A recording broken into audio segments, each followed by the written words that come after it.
Hello everyone, নমস্কার। আমার একটা নতুন ব্লগে তোমাদের সকলকে অনেক অনেক ওয়েলকাম।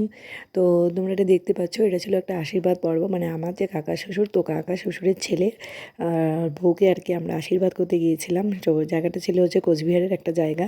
তো এই দেখো আমাদের যা হবে, মানে ওর, আমি যেহেতু 4 নাম্বার, ও হবে 5 নাম্বার। তো আমাদের বাড়ি নতুন সদস্য আসতে চলেছে, তো বিয়ে লেগেছে, সেই মজা সেই আনন্দ। এই দেখো আমাকে, ওটা ছিল আমার লুক। তো আমি একটা হলুদ কালারের শাড়ি পরে গিয়েছিলাম, আর প্রচণ্ড মজা হয়েছিল। আর ক্যামেরাম্যানের দায়িত্বে ছিল আমার পিসি শাশুড়ির ছেলে রাহুল, তো খুব ভালো ফটোগ্রাফার করে। আর এই দেখো, এটা হচ্ছে জেঠুমণি আর কি আশীর্বাদ করছে প্রথমে, যেহেতু বাড়ির বড় জেঠুমণি। তো জেঠুমণি প্রথমে সবার ক্ষেত্রে আশীর্বাদ করে, আর জেঠিমণি তো আসেনি, তারপর মেয়ের বাবা মা, ছেলের বাবা মা সবাই করবে আর কি। আমরাও করব, আমরা যেহেতু ওর থেকে বড়, তো আমরাও তো সবাই করব। তো যাই হোক, প্রথম দেখলাম আমাদের নতুন মেম্বার, নতুন সদস্য, তো ভালোই লাগলো। আমাদের দলটা আর একটু ভারী হয়ে গেল আর কি। তো যাই হোক, আসুক আমাদের বাড়িতে, অনেক আনন্দ করব।